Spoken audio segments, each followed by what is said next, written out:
sobre como a gente chegou, né? Vou completar também quem são os demais. O Fabrício Assis, que é um menino que também é do Morro do Vidigal, também do Nós do Morro. Está agora fazendo TV, fez novela da Record, eu acho, 10 Mandamentos, se não me engano. E a Lúcia, ela é professora de artes da rede pública do estado do Rio de Janeiro, e nem dá aula na cidade, ela dá aula numa cidade do interior, do norte do estado do Rio de Janeiro. E quando a gente fez a chamada, né, que vários grupos nos ajudaram, né, pelo Facebook a encontrar esses atores, nem eu sei como a gente caiu neles, né? Mas eles fizeram o teste dentro juntos, era uma potência muito grande, eles em cena, e acabaram que eles ficaram. Sobre o que é isso? Tá, sobre o trabalho que a gente faz. A gente entrou na PUC com bolsa de estudos, né? E quando a gente entrou lá foi uma realidade muito diferente pra gente, né? A gente nunca assim, tinha visto tanto branco, gente rica na vida. Então, naquele momento, a gente se percebeu mais claramente como favelado, porque às vezes você não percebe isso quando você já está lá e só convive com aquelas pessoas estudando escola pública como a gente estudou. E aí a gente começou um pouco mais a entrar na militância e veio em junho de 2013 que deu um boom em várias pessoas da nossa geração para entrar na militância. E lá a gente entrou filmando protesto, lá a gente filmou todos os protestos que aconteceram desde junho de 2013 até 2015. O último protesto que a gente filmou foi da redução da maioridade penal aqui em Brasília, e foi um contato muito violento com tudo. A gente estava muito dentro do movimento, bem dentro do núcleo, e não é uma coisa que você entra e sai fácil. Então, aquilo acabou tomando conta da nossa vida. Foi a principal coisa que a gente dedicava o nosso tempo, de fato, era a militância. Tá na rua, no enfrentamento, conversando com as pessoas, dialogando, tentando puxar a gente para dentro do assunto, do debate. E nesse caminho, a gente foi amadurecendo também o nosso olhar cinematográfico, conforme a gente estudava e conversava com as pessoas, porque a gente tinha um olhar muito formado pela sessão da tarde. Então a gente foi construindo ao mesmo tempo esse olhar, e também com a câmera na mão. E então a gente começou a conduzir o nosso olhar como cinema militante, né? E que a gente entendeu esse cinema militante como cinema favelado. Bom, a gente está aqui, né? Finalmente a gente está com essa equipe maravilhosa aqui. Só explicando para vocês que a gente começou antes, para aproveitar o tempo, que normalmente é curto para tanta questão que a gente levanta aqui. E queria só que vocês falassem, se apresentassem para todo mundo, falassem a função no filme, e a gente abre para as perguntas novamente aqui. Vamos pegar o microfone aqui.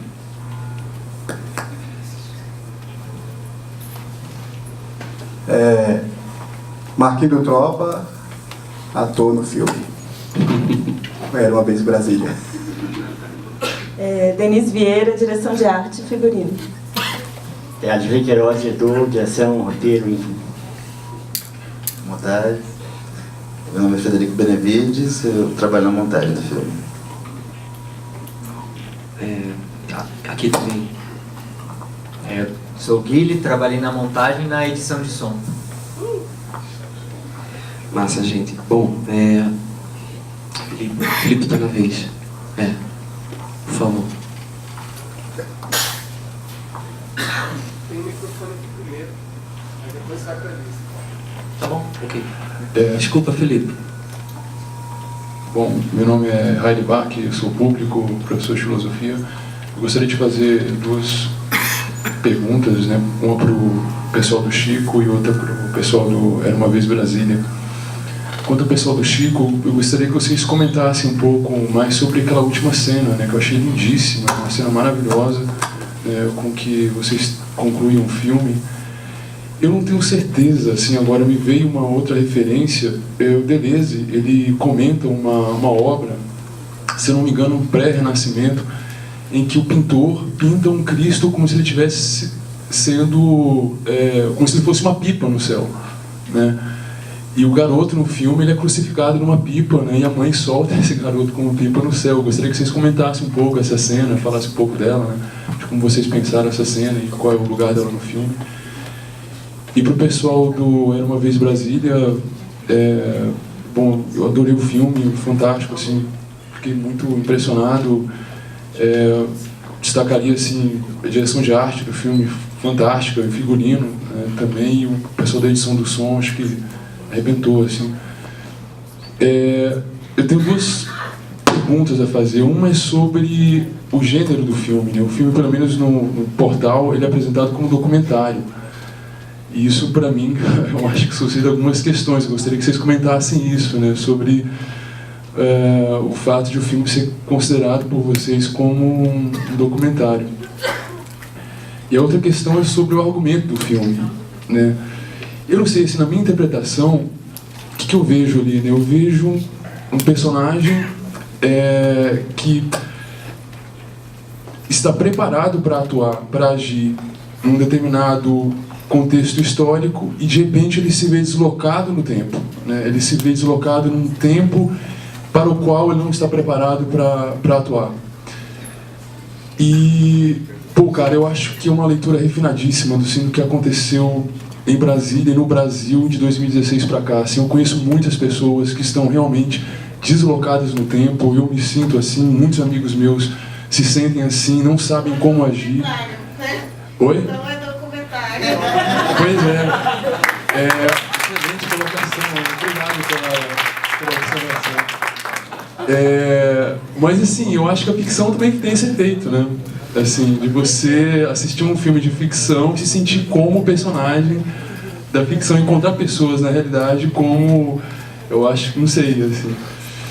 Enfim, mas eu acho que é uma leitura assim, linda assim, sobre o que aconteceu em Brasília e no Brasil de 2016 para cá, cara. Assim, muita gente deslocada no tempo, muita gente sem saber, sabe, preparada para atuar num tempo histórico diferente daquele que elas estão vivendo. Assim, eu acho que o filme fala disso. Começando então sobre a questão do final do Chico, né?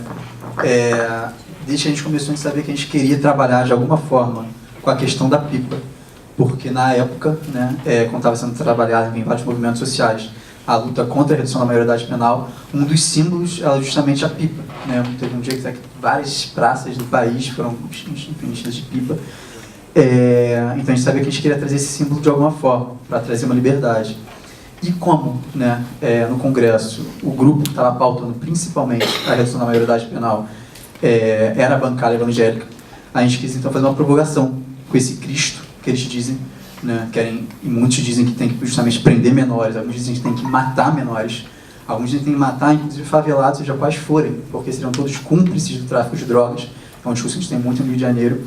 Então a gente quis trazer uma provocação e trazer esse menino, né, que tem no fim uma mãe criminosa, sendo crucificado no lugar de Cristo, né? E, no caso, sendo crucificado por essa própria gente, né? Que diz que está em defesa do bem, de Deus, quer que seja.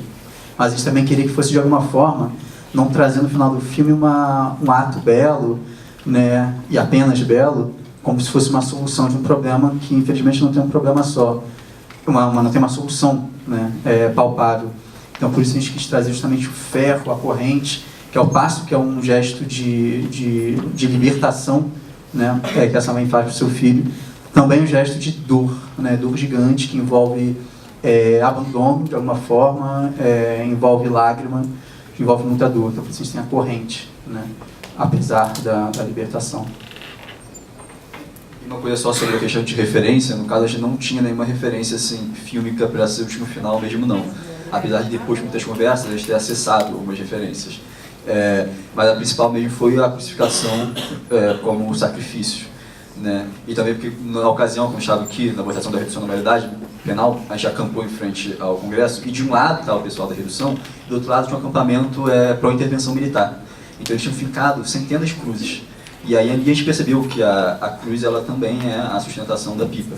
E daí que veio a nossa a visão da metáfora. Obrigado.